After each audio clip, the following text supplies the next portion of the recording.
les pedí por ahí que buscaran Éxodo capítulo 32, ¿verdad?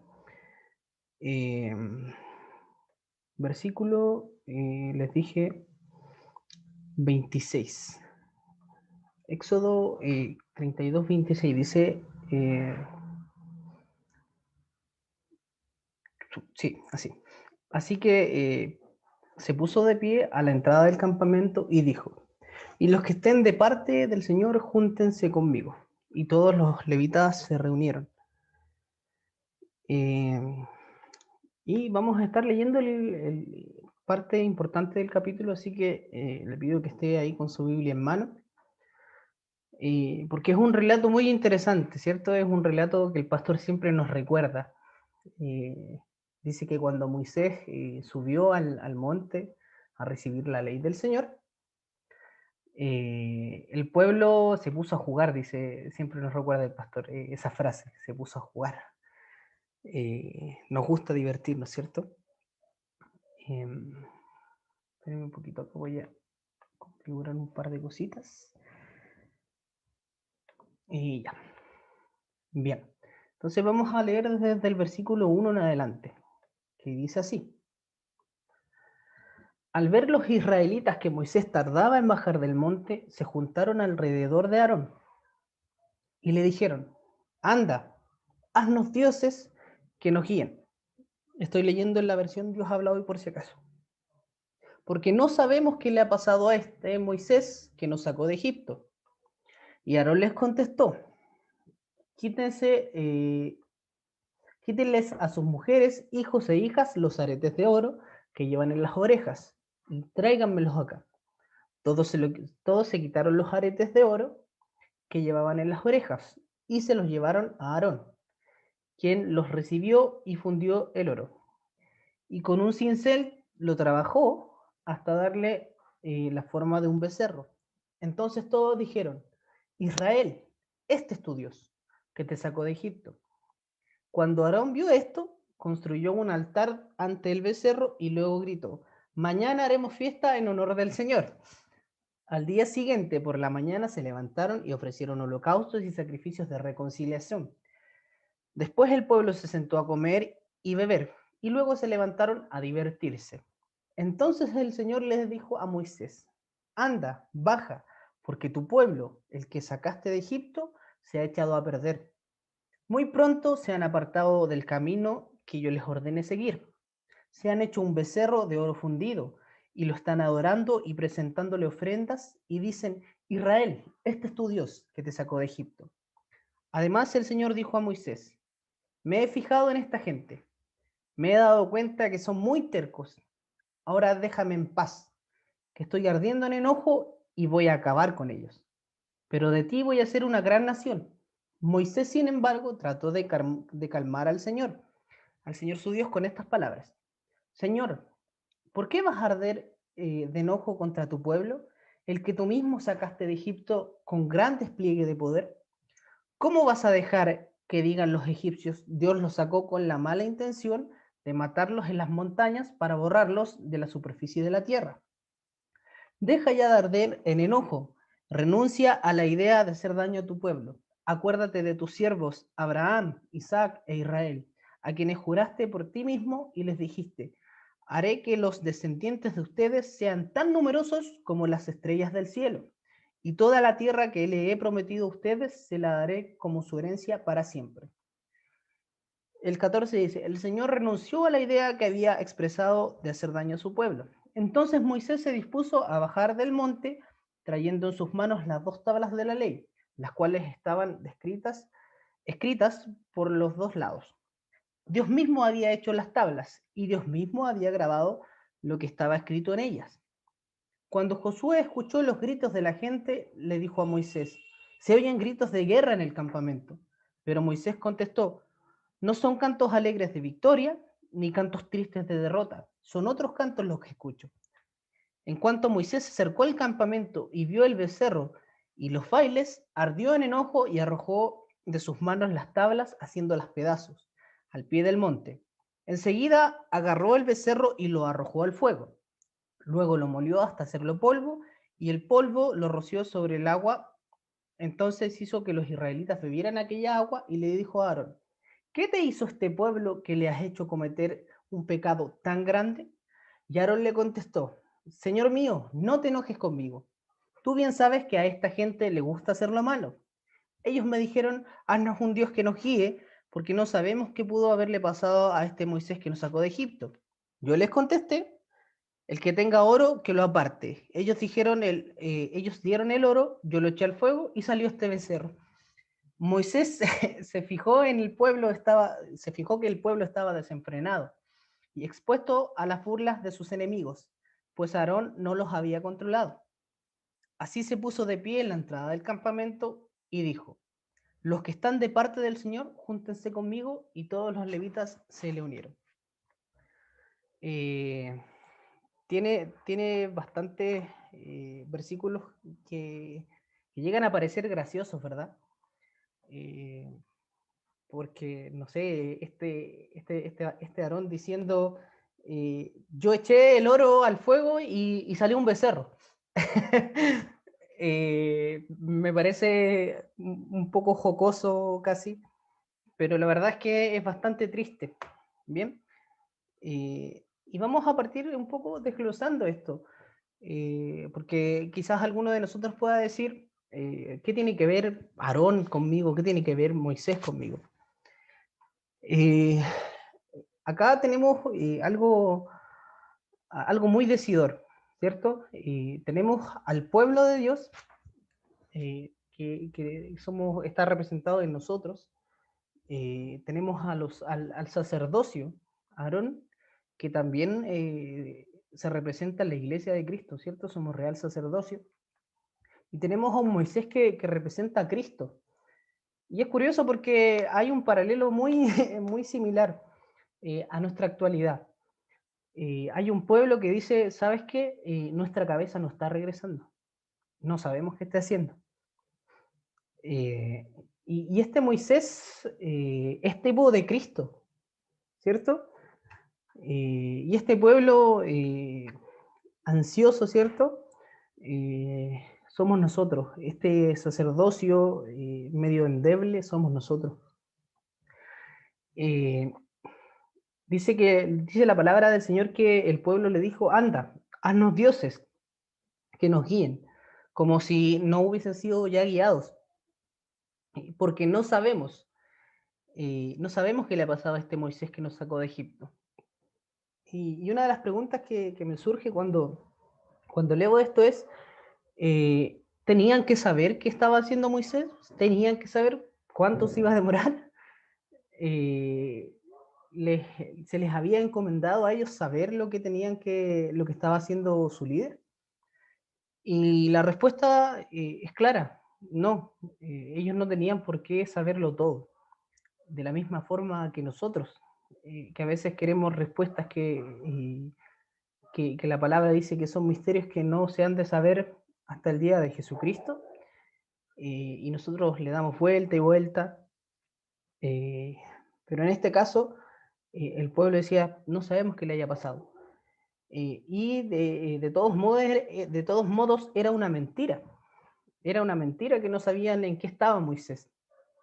Ya porque en el capítulo 19 de Éxodo, ¿cierto? Estamos en el 32. En el capítulo 19 de Éxodo ya se les habían dado las indicaciones a los líderes del campamento, a los jefes de tribus, a los ancianos, a Aarón y a sus hijos, de lo que tenían que hacer, ¿cierto? Eso es en el capítulo 19.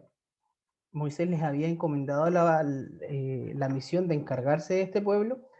Los jefes de tribu, por ende, debían también expresar cuál era la misión de Moisés. Así que no había excusa para decir, haznos un Dios. Y que en el fondo es lo que muchas veces nosotros queremos que se nos haga. Y quizás alguno de nosotros va a decir, es que yo no quiero que me hagan una virgencita de yeso. Es que yo no quiero que me hagan a San Pedro, patrono de los pescadores, ¿cierto? En yeso.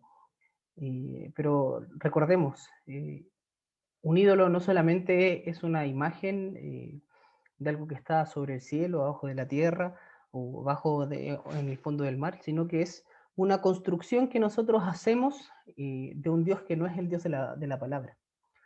¿Ya? Eso es un ídolo. Y bueno, aquí está este Aarón, ¿cierto? Que va y les dice, quítenles a sus mujeres, hijos e hijas, los aretes de oro. Y aquí nace la pregunta, porque a veces uno dice, pero los judíos, los hebreos, eran pobres, ¿cierto? Porque eran esclavos, ¿o no? Y versículos antes, capítulos antes, vemos de dónde salió ese oro, ¿ya? Vamos a verlo un poquito más adelante eso. Ese oro que llevaban en las orejas, ¿cierto? Y acá tenemos a este Aarón que es el tipo del sacerdocio. No es solamente un sublíder. El pastor por ahí nos recordó una vez y nos decía, no era Moisés el que hablaba con Dios, sino que era Aarón, el encargado de hablar con Dios. Una vez que queda hecho el tabernáculo, la persona que accedía a la presencia del Señor, la persona que accedía a donde estaba el arca, fue Aarón. ¿Ya? Y Moisés cuando se quería comunicar con Dios ingresaba solamente a la parte delantera del tabernáculo, pero la persona encargada oficial, entre comillas, de interceder ante Dios, ya había dejado de ser Moisés y había pasado a ser Aarón, ¿cierto? Entonces no es solamente que sea una persona con alguna relevancia política, estamos hablando de encargados de llevar el mensaje de Dios, encargados de reconciliar a Dios con el hombre. Y eso es lo que somos usted y yo. Eso es lo que somos nosotros. Se nos ha encargado el ministerio de la reconciliación. Se nos ha encargado esta preciosa misión, ¿cierto? Que era la misión que se le va a dar a Aarón y a sus hijos. Bueno, y en el capítulo 12 de Éxodo 12:36, se nos explica de dónde salió este oro. Dice, y Jehová dio gracia al pueblo, o sea, dio gracia a los hebreos, delante de los egipcios, y les dieron cuanto pedían. Así despojaron a los egipcios. O sea, estos compadres ya tenían oro, ¿cierto? Para hacer el becerro. La pregunta es, ¿de dónde sacaron ese oro? Ese oro se lo dieron los egipcios. Entonces, así como muchos de nosotros, los egipcios dijeron, este oro es mío. Pero el versículo 36 del capítulo 12 de Éxodo es muy claro. Quien hace que estas personas caigan en gracia delante de los egipcios es Dios. Aquí tenemos una lección importantísima, porque muchas veces nosotros mismos creemos que lo que tenemos es nuestro. Y siempre el pastor siempre lo dice, es que yo trabajé por esto, ¿cierto? Pero de la misma manera que el intermediario fue el egipcio, el intermediario quizás puede ser la persona que me está dando el trabajo, pero finalmente quien me está dando eso es el Señor. Entonces la pregunta es, ¿a quién pertenece eso? Sí, se me dio para administrarlo, ¿cierto? Pero el versículo final nos deja una enseñanza preciosa. Moisés va a decir, ¿cierto? Al final del texto que leímos, los que estén con Jehová, vengan conmigo. Eso significa que todo aquel que no está con Jehová, está en contra. Jesús mismo dice, el que no recoge conmigo, esparce. ¿Cierto? Josué va a decir al final del libro que conocemos como Josué, escojan a quién sirven, a los dioses de sus padres o van a servir a Jehová. Siempre hay dos caminos, no hay un camino intermedio. No hay, yo puedo ser de Dios, de Satanás, o puedo hacer mi camino. No existe un punto intermedio. O es con Dios o es con Satanás.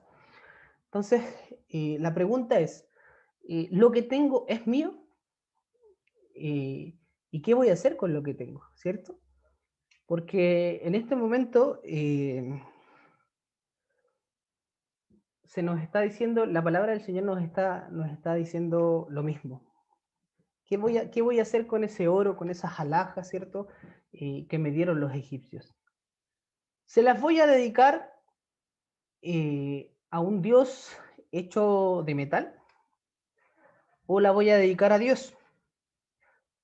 ¿Por qué? Y usted me preguntará, pero ¿cómo se le iban a dedicar a Dios? Si seguimos leyendo, ¿cierto? El Señor, mientras Moisés estaba arriba del monte, le dice, háganme un tabernáculo. Y adivine con qué había que hacerlo, ¿cierto? Había madera, había oro, todas esas cosas, Dios se las había dado para que ellos proveyeran para el servicio al Señor. El Señor se provee a sí mismo. Ahora la pregunta es, ¿en qué voy a ocupar lo que el Señor me ha dado? ¿Lo voy a ocupar en hacer mis becerros o lo voy a ocupar en el servicio al Señor? Están esas dos opciones. No hay más. Quizás podamos buscar la excusa, ¿cierto? Y todo. Y claramente esto nos pone en aprieto. A mí por lo menos me pone en aprieto. Porque no solamente estamos hablando de los dones del Señor, sino que acá directamente estamos hablando de oro. De oro, de plata, de piedras preciosas, ¿cierto? Y aplíquelo usted al área de su vida. Quizás usted es el 10 de 10 dando su diezmo, dando su ofrenda, pero el tiempo que dedica el Señor se lo está dando a sus becerros. O quizás yo le estoy dando tanto tiempo al Señor, pero en la parte financiera estoy fallando. Nos dejan aprietos, me dejan aprietos. Y la pregunta le queda aquí para usted. ¿En qué voy a ocupar lo que el Señor me dio? ¿Lo voy a ocupar en hacer mis baales? ¿Lo voy a ocupar en hacer mis becerros? ¿O lo voy a ocupar en el servicio al Señor? Si se pone a leer el libro de Éxodo, se va a dar cuenta constantemente de un principio básico. El servicio al Señor es provisto por el pueblo, siempre, siempre. No es solamente, los líderes de la iglesia tienen que proveer, no. Todo el pueblo de Dios ha sido provisto por Dios y todo el pueblo tenemos la obligación de aportar en el servicio al Señor. Es un aporte muy importante. Y Aarón les contestó, quítenle a sus mujeres, hijas e hijos, los aretes de oro, ¿cierto? Que llevan en las orejas y tráiganmelos acá. Todos se quitaron los aretes de oro que llevaban en las orejas y se los llevaron a Aarón, quien los recibió y fundió el oro y con cincel lo trabajó, ¿cierto? Hasta darle forma a un becerro. Entonces todos dijeron, Israel, este es tu Dios que te sacó de Egipto. Y aquí me hace mucho sentido lo que nos decía recién nuestro hermano Jaime, ¿cierto? Es que le gané a la vida, es que le gané al COVID. No la he ganado a nadie, no la he ganado a nadie. No te sacó un becerro de Egipto, no te sacó quizás tu ídolo que quizás sea tu fuerza, que quizás sea tu esfuerzo. No, es que yo le puse todo el empeño para salir en adelante. En vano va a ser su esfuerzo si Jehová no edifica. No sigue siendo mi fuerza, no sigue siendo mi becerro el que hace, el que hace la obra. Es el Señor. Porque puede esforzarse todo lo que quiera, pero si el Señor no está en eso, usted no va a lograr nada. Puede trabajar con contrato y todo lo que quiera, pero si el Señor quiere que no le paguen, no le van a pagar. Y aunque esté patalee, vaya al Servicio Nacional del Trabajador, a donde se le ocurra, no va, no va a tener ningún fruto. Si el Señor no quiere que pase.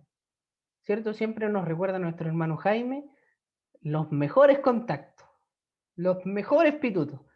Y nada, si el Señor cierra puerta o si el Señor abre puerta, no hay quien pueda abrir o cerrar que no sea el Señor. Amén. Israel, este es tu Dios que te sacó de Egipto. Ellos dijeron, ellos establecieron en base a su imaginación, ¿cierto? Que no es Dios quien los había salvado, sino que eran ellos mismos. Cuando Aarón vio esto, construyó un altar ante el becerro y luego gritó. mañana haremos fiesta en honor del Señor. Y yo me pregunto, ¿en serio? ¿En serio mañana vaya a hacer una fiesta en honor al Señor? Hoy día está sirviendo a Baal y mañana vas a hacer una fiesta al Señor. Yo como que no me cuadra. Ya porque yo digo, ¿en serio? Como dirían los jóvenes, ¿really? ¿Cierto? ¿En serio me estás diciendo que mañana vas a hacer fiesta para el Señor? Y acá viene un concepto que muchas veces tenemos muy arraigado, que es el arrepentimiento premeditado. ¿Cierto? Es como, no voy a venir jefe el lunes porque me voy a resfriar. Sé lo que voy a hacer, pero digo, no, sí, lo hago, pero después me arrepiento. Y en el fondo es lo que quería hacer Aarón, ¿cierto? Estaba ahí, tenía el becerro listo, y Aarón dijo, mejor pedir perdón que pedir permiso. ¿Ya? Y muchas veces nosotros hacemos lo mismo. No sé, pues el pastor siempre nos recuerda, maletas listas y todo, ya señor, sabes que quiero viajar, estoy arriba del bus, sabes señor, quiero viajar. Me gusta hacer mi voluntad, ¿cierto? Y Aarón va y sale con este pastelazo. Mañana haremos fiesta en honor al Señor. Entonces dice la palabra que al día siguiente por la mañana, porque Aarón también se está haciendo la víctima acá después, la víctima, porque después nos va a decir que él solamente hizo el becerro. ¿Ya? Y ni siquiera dice que lo hizo, sino que dice que lo echó por ahí y ¡pum! Salió un becerro por arte de magia. Ya, Aarón, aparte de eso, va y él mismo construye un altar delante del becerro. Acá dice que es por iniciativa de Aarón. No dice que el pueblo va y le dice, oye Aarón, ahora que ya nos hiciste un becerro, un dios para seguir, ¿podrías hacernos un altar? No, dice, y Aarón vio esto y construyó un altar delante del becerro. Y luego gritó, mañana haremos fiesta en honor al Señor. Sin vergüenza. ¿Cuántos dicen amén? ¿Cuántos somos así de sinvergüenza? El Señor tenga misericordia, y no solamente el Señor tenga misericordia, sino que aprovechemos esa misericordia, porque estamos a tiempo de cambiar, estamos a tiempo de arrepentirnos. Hoy es el día de misericordia, este es el año de la buena voluntad. No espere que llegue su último día, porque le puede llegar en un segundo y no va a haber tiempo. Hoy es el día. Amén. Al día siguiente, por la mañana, se levantaron y ofrecieron holocaustos y sacrificios de reconciliación. ¿Cierto? Voy, me pego el cóndor y después, bueno, ya busco alguna buena acción para redimirme con el Señor. Después el pueblo se sentó a comer y a beber y luego se levantaron a divertirse, ¿cierto? Andaba jugando el pueblo. Entonces el Señor le dijo a Moisés, ¿ya? ¿Y qué es lo que llama la atención acá? Porque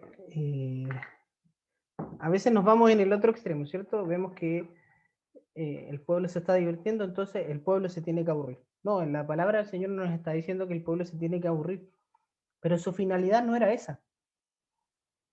Su misión final no era divertirse, su misión final era adorar al Dios que los había sacado de Egipto. Tenían que esperar.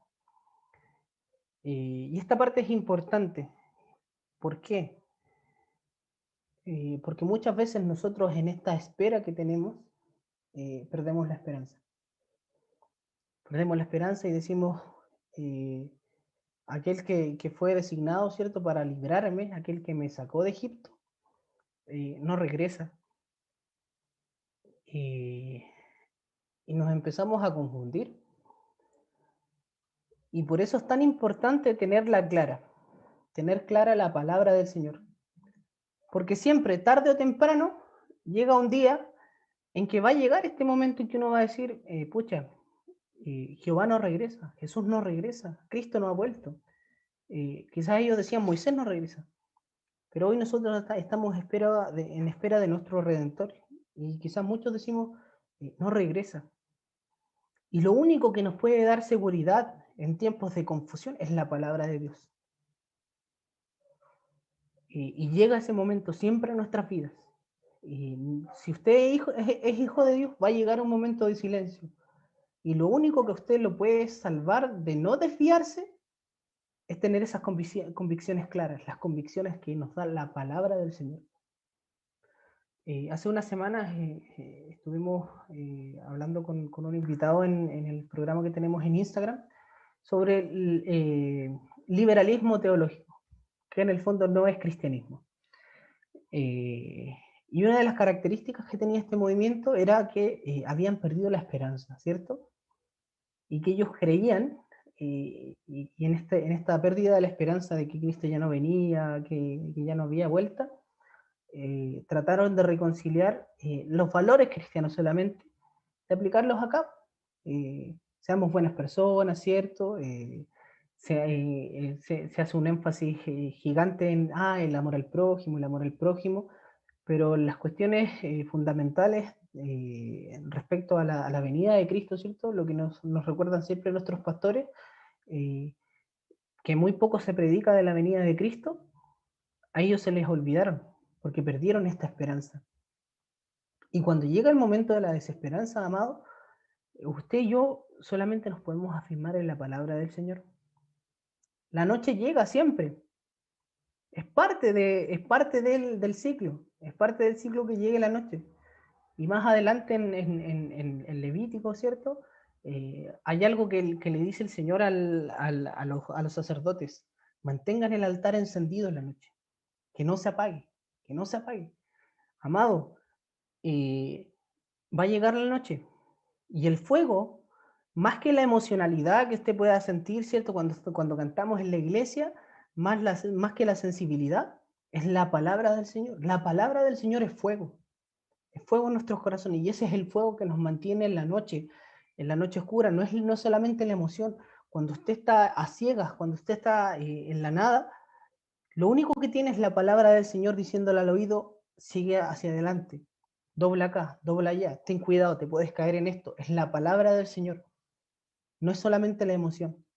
Y es necesario que en estos tiempos en que estamos en espera de que vuelva aquel que ha sido designado para libertarnos, estemos firmes en eso. Y no nos busquemos nuevos dioses, así como lo hizo el pueblo de Dios en ese momento.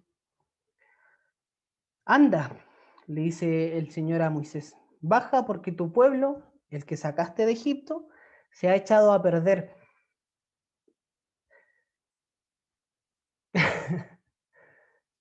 y es triste, porque nos pega a nosotros también. No es solamente una crisis de institucionalidad, ¿cierto?, de la iglesia, sino que es una crisis espiritual. Nos hemos echado a perder. Porque al parecer somos, como le va a decir el Señor acá, tercos. Somos tercos. Y el Señor nos ayude. Anda, baja porque tu pueblo, el que sacaste de Egipto, se ha echado a perder. Muy pronto se han apartado del camino que yo les ordené seguir. Que más adelante en la palabra del Señor el apóstol Pablo le va a decir a los Gálatas insensatos, ¿quién los fascinó? Tan rápido se cayeron en esto. Se han hecho un becerro de oro fundido y lo están adorando y presentándole ofrendas y dicen, Israel, este es tu Dios, el que te sacó de Egipto. ¿Es cierto? Este es mi Dios. Yo vencí al COVID. Yo vencí al cáncer. Soy un hombre luchón o una mamá luchona, ¿cierto? Un papá luchón. Yo saco adelante con mi esfuerzo, etc. ¿Sí? La palabra del Señor nos dice, esfuércese en la gracia, ¿cierto? Pero sin Dios, insistimos, no hay sentido. Además, el Señor le dijo, me he fijado en esta gente y me he dado cuenta que son muy tercos. Amén. Presente. Ahora déjame en paz, que estoy ardiendo en enojo y voy a acabar con ellos. Pero de ti voy a hacer una gran nación. Y vemos la fidelidad del Señor. Que es un Dios justo. Amén. Él es justo. De ti voy a hacer una gran nación. Que es la promesa que también recibe Cristo. Una descendencia que no se puede contar. No es solamente promesa para Abraham, en Cristo también. Y su generación, ¿quién la contará, cierto? Hablando de Cristo. Moisés, sin embargo, trató de calmar al Señor, su Dios, con estas palabras. Señor, ¿por qué vas a arder en enojo contra tu pueblo, el que tú mismo sacaste de Egipto con gran despliegue de poder? ¿Cómo vas a dejar que digan los egipcios, Dios los sacó con la mala intención de matarlos en las montañas para borrarlos de la superficie de la tierra? Deja ya de arder en enojo, renuncia a la idea de hacer daño a tu pueblo. Acuérdate de tus siervos Abraham, Isaac e Israel, a quienes juraste por ti mismo y les dijiste, haré que los descendientes de ustedes sean tan numerosos como las estrellas del cielo. Y toda esta tierra que les he prometido a ustedes se las daré como herencia para siempre. Acá el 14 dice, el Señor renunció a la idea que había expresado de hacer daño a su pueblo. Me queda cierta duda, ¿cierto? Porque esta generación sí recibe el castigo. Esta generación incrédula, ¿cierto? No puede entrar a la tierra que el Señor le dio. Sí, el Señor cumple su promesa, ¿cierto? De hacer una nación numerosa en la siguiente generación, pero esta generación, así como Dios tiene misericordia, ¿cierto? Y no los elimina de cuajo, Dios también es justo. Y elimina a esta parte del pueblo, ¿cierto? Que había atentado contra el culto al Señor. Entonces Moisés se dispuso a bajar del monte, trayendo en sus manos las 2 tablas de la ley, las cuales estaban escritas por los 2 lados. Dios mismo había hecho las tablas y él mismo había grabado lo que estaba escrito en ellas. ¿Ya? Cuando Josué escuchó los gritos de la gente, Josué no tenía idea, porque Dios ya había sapeado al pueblo, pero le había dicho a Moisés, ¿no? Ya, cuando Josué escuchó los gritos de la gente, dijo a Moisés, se oyen gritos de guerra en el campamento. Imagínese todo el teatro que tiene que haber habido, ¿cierto? Tiene que haber sido como cuando el pastor y los hermanos más antiguos recuerdan, ¿cierto? En la polvadera, dentro de la iglesia, los gritos, ¿cierto? El hermano Jaime siempre nos recuerda, claro, estábamos ahí atrás orando hasta la 1 de la mañana, los pobres vecinos sufriendo ahí. Una gritadera más o menos tiene que haber sido para que de lejos haya escuchado Josué y se haya asustado, haya dicho gritos de guerra. Pero Moisés contestó, no son cantos alegres de victoria, ni son cantos tristes de derrota, son otros cantos los que escucho. ¿Ya? Y ahí me imagino la vena que andaba trayendo Moisés. Ya venía envenenado, así como el pastor, ¿cierto? El pastor de repente se envena y por ahí algún hermano dirá, no, pero es que el pastor tiene que tener corazón de pastor, no se puede enojar. Pastor está en todo el derecho de enojarse. Así, al igualito que Moisés, está en todo el derecho de enojarse. Porque si bien delante del Señor, ¿cierto? El pastor intercede por nosotros, eh, así como Moisés se enojó con el pueblo, nuestros pastores, nuestros líderes, tienen la potestad de enojarse e imponer disciplina. En este caso, Moisés ni siquiera impone disciplina, impone castigo. Así que ojo ahí. Si usted cree que cuando estamos en la iglesia podemos hacer lo que se nos dé la gana, que no tenemos que someternos, tenga cuidado. Tenga cuidado porque el Señor nos puso ahí cabezas. Gente que nos puede poner en disciplina. Y si usted quiere estar en la iglesia, si usted se cree realmente miembro de la iglesia, usted tiene que aceptar las cláusulas, ¿cierto? Así como dijo Arjona, las nubes grises también forman parte del paisaje. Si yo soy miembro de la iglesia, tengo que aceptar las espinas si quiero rosas, ¿cierto? Tengo que tener ojo, porque si viene el pastor y me exhorta en algo por medio de la palabra y tiene la razón de hacerlo, gloria a Dios, yo tengo que aceptar esa espina, yo tengo que aceptar esas nubes grises, ¿cierto?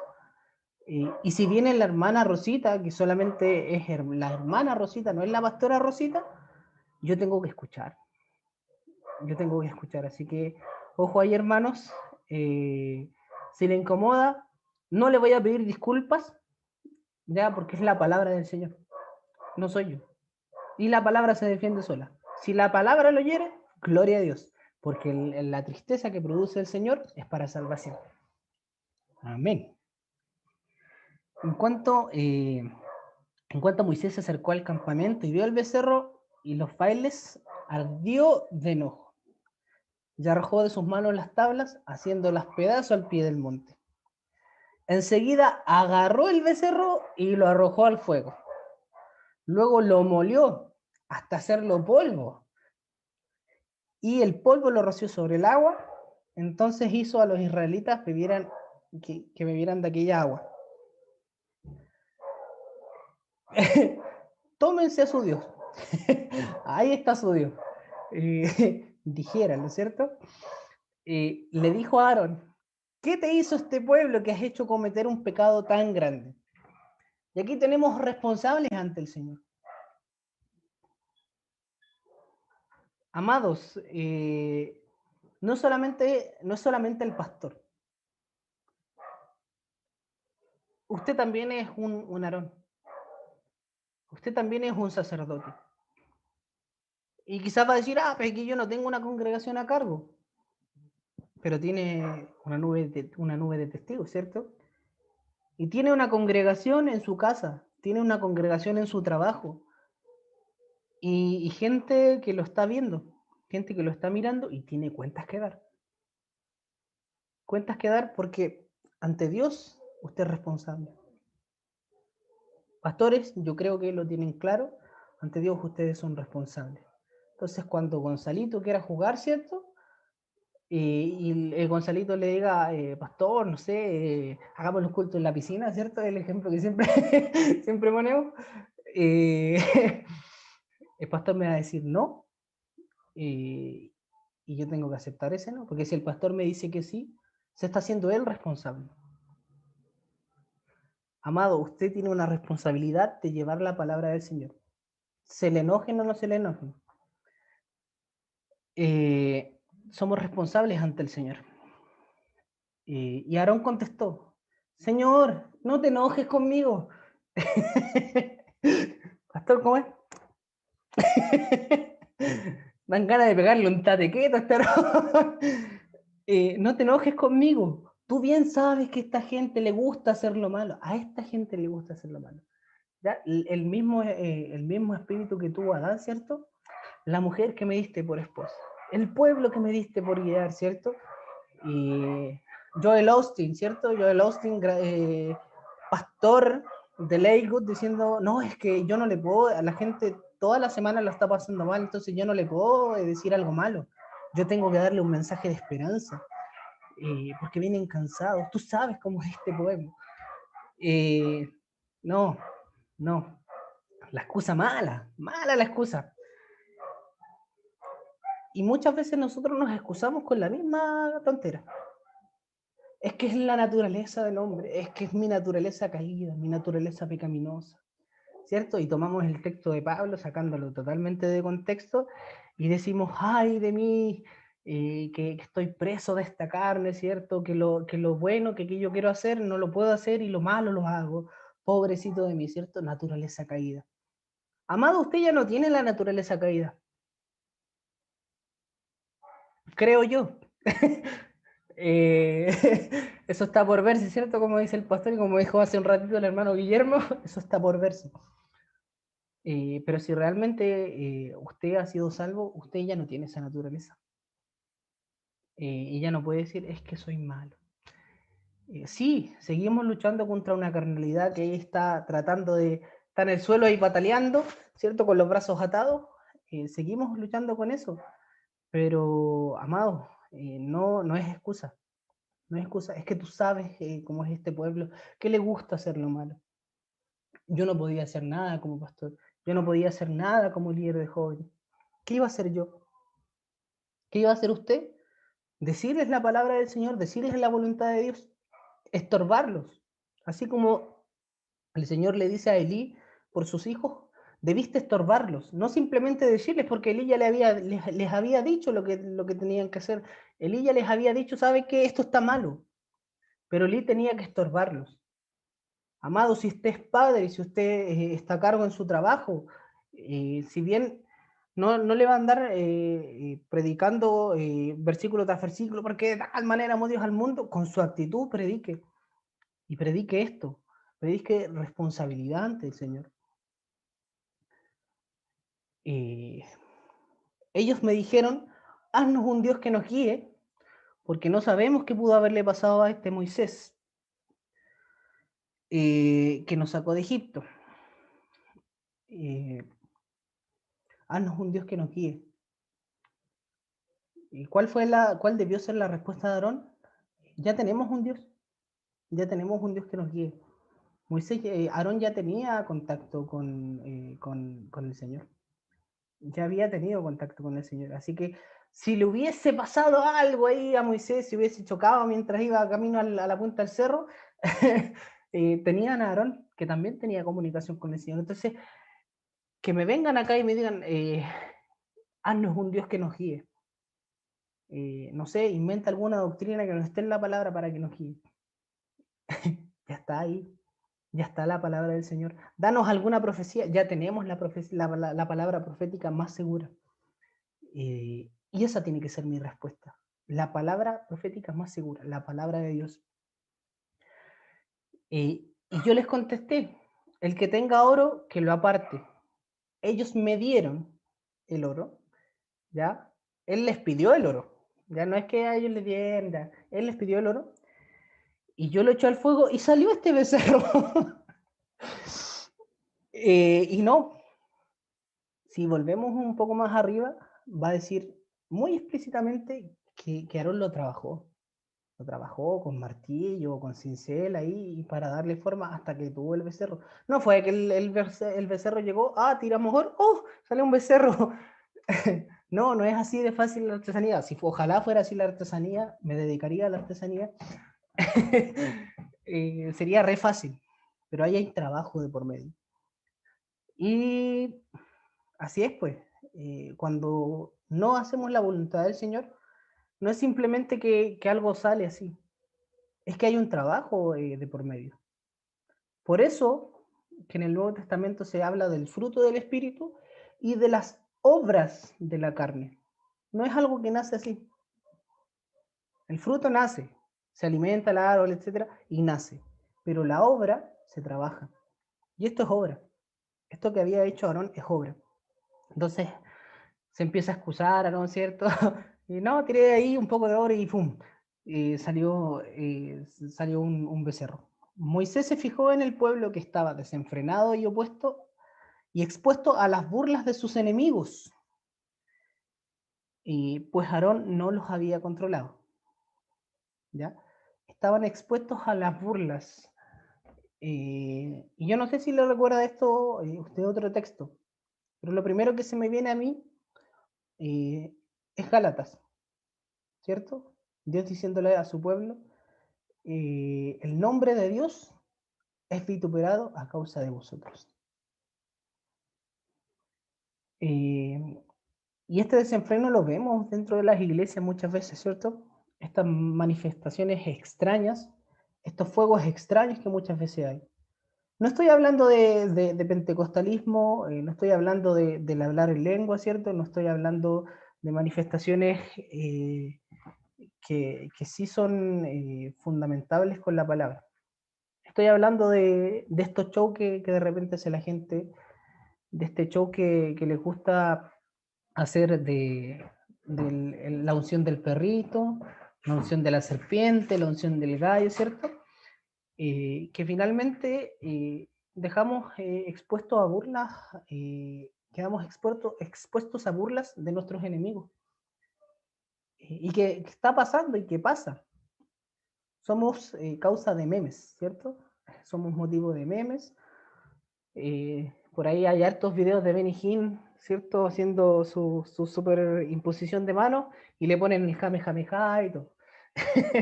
¿Ya? Porque nos gusta esa parafernalia. Pero ojo, quedamos expuestos a burla. Así que se puso de pie a la entrada del campamento y dijo, los que estén de parte del Señor, júntense conmigo y todos los levitas se unieron. Y acá nos queda la enseñanza, hermanos. ¿Y qué es la exhortación del día de hoy? ¿De parte de quién estamos? ¿De parte de nuevos dioses? ¿De becerros? ¿De causas nuestras? ¿De dioses hechos a nuestra imagen? ¿O estamos de parte del Señor? El que esté de parte de Jehová, júntese conmigo. Y ese conmigo lo está diciendo Moisés. Y ese conmigo para nosotros es el estar con Cristo. El que esté realmente con Dios tiene que apegarse a Cristo. Importante recordar, ya, un poco para resumir y ir terminando, la importancia de las convicciones en tiempos de incertidumbre.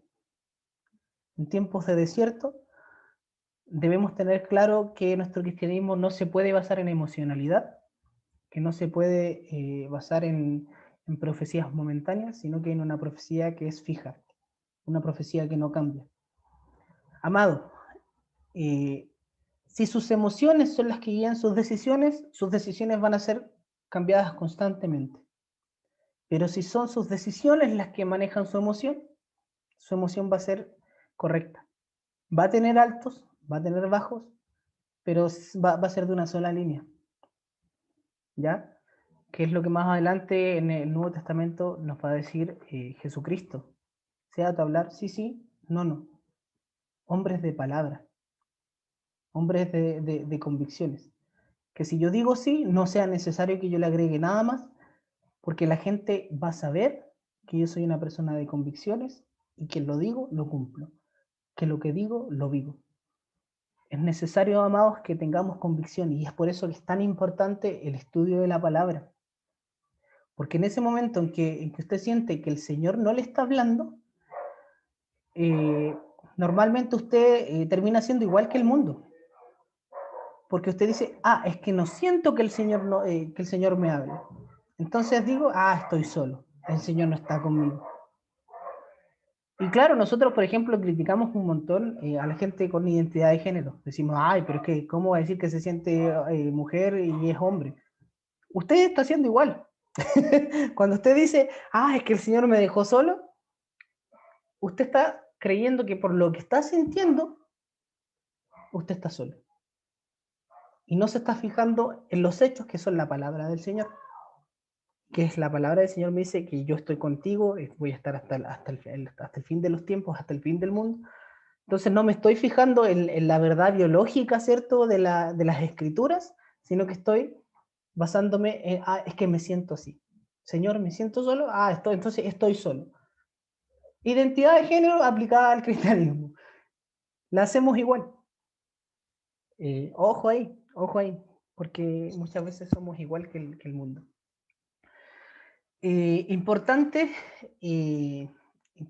de la firmeza de esas convicciones a pesar de la presión social. Otra de las características de este liberalismo teológico que les empecé a hablar por ahí un poquito, muy a la rápida, es que ellos tienen muy apegada la frase, tenemos que cambiar, modificar nuestras creencias para que la iglesia no desaparezca. Aarón, ¿cierto? No, es que este pueblo es medio complicado, así que vamos a tener que hacer un par de cambios. Amado, la palabra de Dios es eterna. Cuando la palabra del Señor nos dice volver a la senda antigua, ¿cierto? No es simplemente volver a las sillas, a las bancas de madera, no es volver a tener el himnario en papel, no tiene que ver con la forma, tiene que ver con la verdad de la escritura, y esa verdad es eterna. Cuando nos habla de este volver a la senda antigua, la palabra que hace referencia a antigua es Olam, ¿cierto? El Olam, que es uno de los nombres del Señor, que es el Eterno.